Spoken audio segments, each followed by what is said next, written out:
This is humanity's relationship to technology in general, regardless of whether it's AI or it could be computers. We all rush to new technological innovations and advancements, and we see the benefits that it's going to bring us. But technology is never positive or negative. It's kind of like a neutral thing. What technology does, it reframes our relationship to things. Hello, and welcome to another episode of the Duct Tape Marketing Podcast. This is John Jantsch. My guest today is Mark Kingsley. He's a renowned brand strategist, consultant, and author with deep experience in guiding global organizations through digital transformation. His latest book we're going to talk about today, Brands in the Age of AI. It's an essential guide for leaders, marketers, and entrepreneurs seeking to thrive in a landscape where AI is rapidly changing consumer expectations, brand trust, and the very nature, frankly, of that key brand element of differentiation. So, Mark, welcome to the show. It's a pleasure to be here. Thank you. Let's just hit it right off the bat. How is AI changing the fundamental rules of branding, if you will? Does it change the rules, or does it put a more pressure on people's behavior? It puts more pressure on what I would, ethically, I would call like better behavior. Because AI does multiply. It's a force multiplier for the ability to extract more attention and to extract more profit from brands and transactions, to extract more attention, and et cetera. Right? But I see it also as an opportunity to, in the book, I speak about connecting with the I-thou connection, me, I, and you, thou, and seeing each other with open eyes, seeing the other person as a person, not as a target, as a member of an audience, or a potential transaction.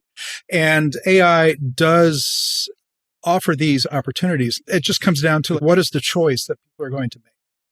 Well, say a little more about that, because, you're talking about it as a force to actually humanize some Yes. marketing. And there certainly are people that are suggesting just the opposite. It's turning marketing into a more robotic exercise. Yeah, well, it's very easy. In the beginning of the book, I talk about the way in which I'm approaching it, and I do it differently than most other people that speak about AI.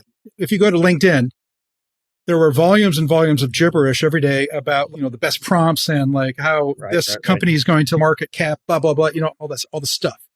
That's what I call calculative thinking.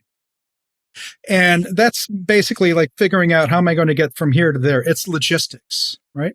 Mm-hmm. And I'm proposing that we also it's also an opportunity for us to enter into what I call a more contemplative or meditative thinking, which is I am going to consider the way that AI is going to impact my relationship and our relationship to each other, to time, to history, to society, to knowledge, all of that.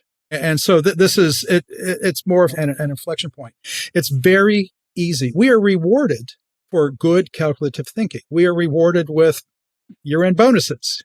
It's name any domain, any kind of industry, you're rewarded for returns. But that only goes so far. Aren't we on this planet? Don't we offer products and services in such a way to encourage the flourishing of human beings, right? One would hope. Sorry to chuckle there, but I had forgotten all about that. That's the thing. It's easy to forget, right? Because we get caught up in our professionalism. We get caught up in our engagement. We get caught up in results. And those are things that we can track. Yeah. How does one track an emotional? Brands, in theory, everyone that works in branding talks about brands making an emotional connection to people. So that's hard to track. That's hard to rationalize on a spreadsheet at the end of the day. And that's hard. So I know that I am shouting in the wind. I know that, right? But, at least someone is doing that. I'm like the classic myth of the little boy in the dike and trying to keep his finger in the dike, trying to keep the sea at bay. Well, it's interesting because, I've been doing this for 30 some years, and I've seen a lot of new technologies come along, and you see this huge swing towards what the promise of this technology is. And then inevitably you see this swing back to, here's how it failed us. So one of the most important words, I think you talked about emotional connection, but certainly trust is a huge part of that. So what role does AI play in enhancing trust as opposed to eroding it? You hear people saying all the time now, one of the negatives about AI is I don't know what to trust because am I seeing something that's real or not? So I think there's going to be this swing both ways to like not trusting. And then how do we get back to humanizing the emotional connection? This is humanity's relationship to technology in general, regardless of whether it's AI or it could be computers, it could be automobiles. I was just going to say that. Exactly. Right. So we all rush to new technological innovations and advancements, and we see the benefits that it's going to bring us. But technology is never positive or negative. It's kind of like a neutral thing. What technology does, and this is an idea that comes out of Heidegger, is that it reframes our relationship to things. For example, the technology of taking sawdust, mixing it with glue, and coming up with medium density fiberboard, right? That gives us Billy bookcases. And it's amazing that we can kind of use this material that was once considered to be, detritus. We can now use it for an actual building material and make money with this, right? What that does is that there are forests in Romania that have been decimated just to build Billy bookcases, just to make sawdust for the Billy bookcases. So that's what I mean about the constant reframing that technology does in our society.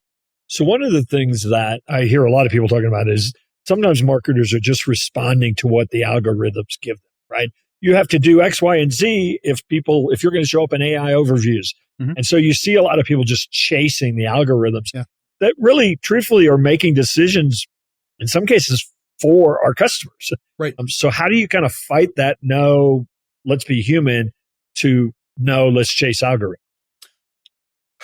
If that's all you're going to do as a marketing person is chase algorithms, you are replaceable. You are replaceable by AI.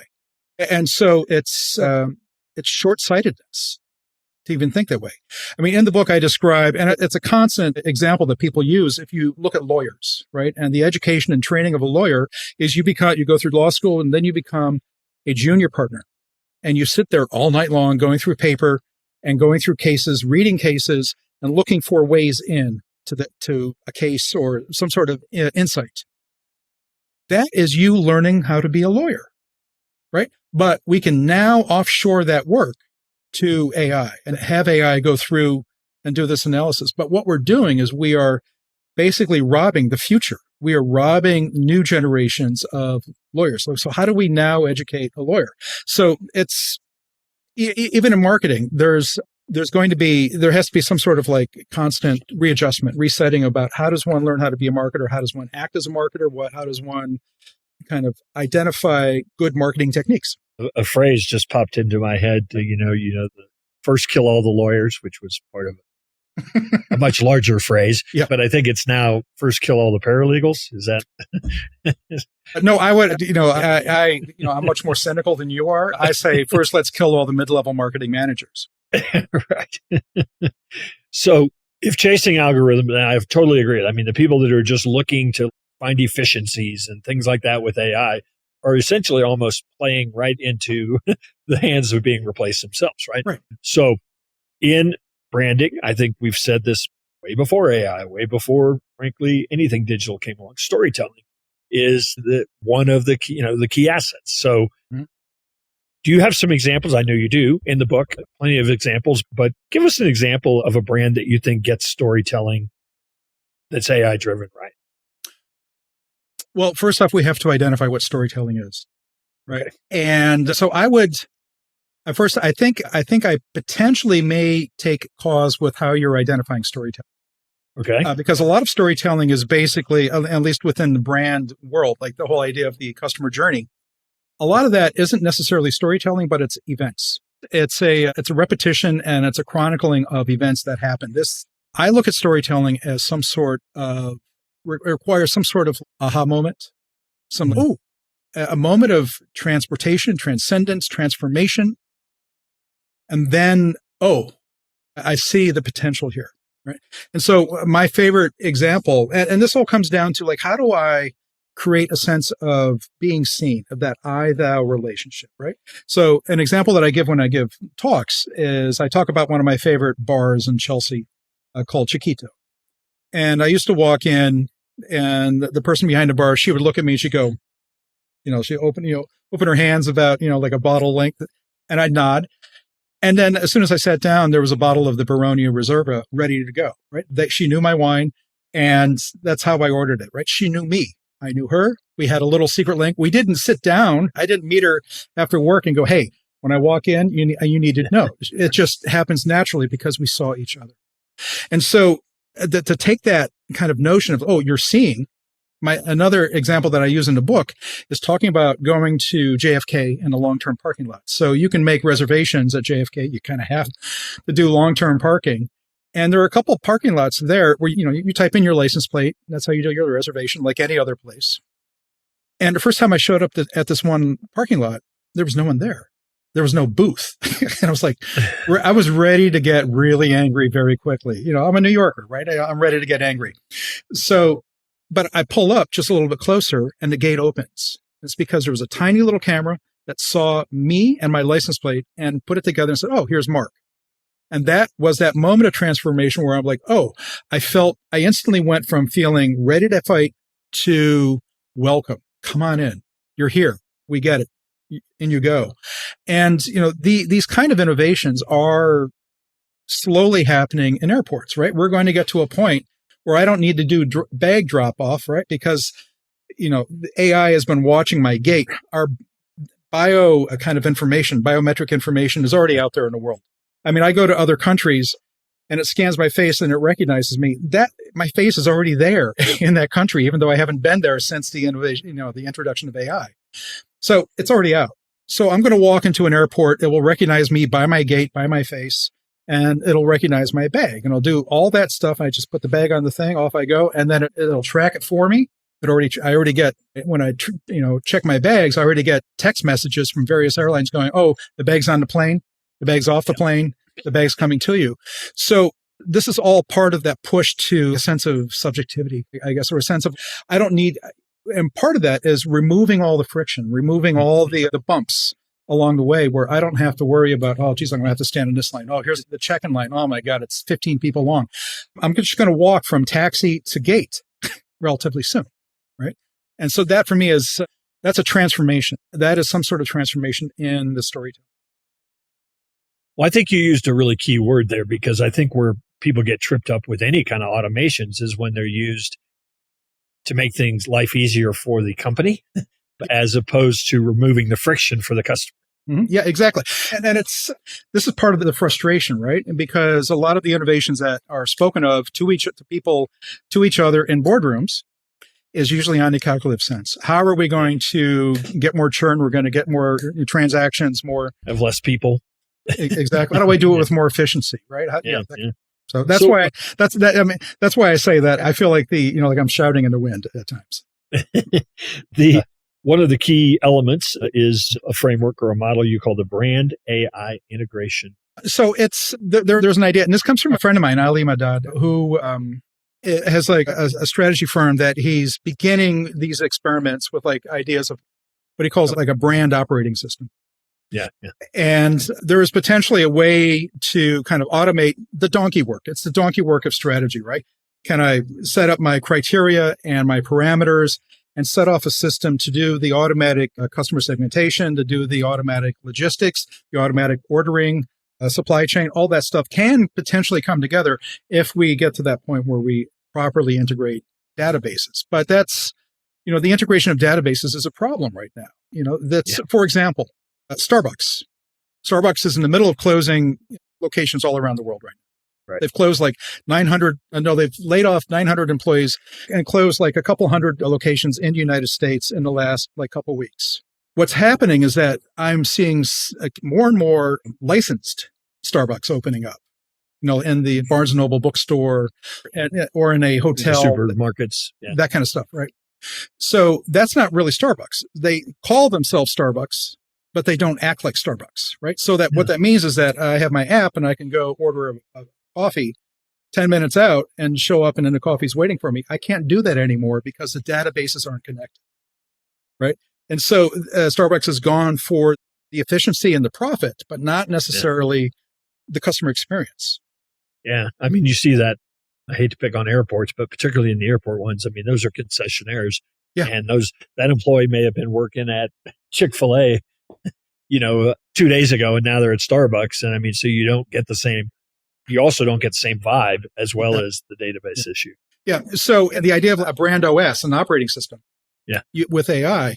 So those licensed Starbucks, if they need like stirrers or like coffee lids or something like that, they can't call up another Starbucks a couple of miles down the road and go, hey, can you loan us some until the shipment comes in? They have to go through the home company that owns the licensee, that owns the license. And then it'll take a month for the material to get there. And it also comes down to training. So I can't go to another Starbucks and train there. I have to train within my own little group. So it's this kind of like segmentation and silo database issue, which I would, fingers crossed in the future, if I was king, like AI would help kind of integrate all that stuff. And that's basically friction, removing friction. And I think that's going to be one of the, the promise of this agentic AI. I think that's going to be a real stumbling block for that as well, because a lot of stuff has to talk to other stuff and we're a ways away from that. And frankly, some of the big players are actually going to resist that because they want to keep their proprietary, approach or protocols to themselves. Well, there's also, and then on top of it, there's purely a linguistic and epistemological issue there, right? Because if I am going to use agentic AI, anything that I type in is symbolized. It's called tokenization, right? So like words and sentences and like syllables will be put into a token, like given a numeric value, and then that numeric value is put into the AI. The AI then predicts what's going to happen next if I get this kind of input, and will give me some sort of predictive output, right? So it's like a very fancy game of computer telephone. Yeah. Like when I think of tree, I may be thinking of an elm. And when you hear me say the word tree, you're thinking of a pine tree, right? Yeah. And so this is, in semiotics, it's called an open semiosis. It's like, it never really quite matches the original idea. And this is going to be part of that problem of agentic AI, is how are we actually going to know with any degree of confidence that, right? And so it's, this is part of the complexities that are before us. So there's certainly plenty of people, you talked about being out there, trying to hold back the dam. I run into a lot of people that are like, no, this is the opportunity to be more human. I've certainly heard that, but how do you think leaders, are we talking about different human skills, different human beings that need to be employed in that kind of capacity for us to make that change? Yeah. Different human beings, different ways of educating leadership. Different ways of defining leadership, different ways of defining employment, different ways of defining goals, defining profit, all that stuff. It's this is part of the exciting thing. Is like there's great potential for a transformative change which can enhance human life. That's my hope and dream.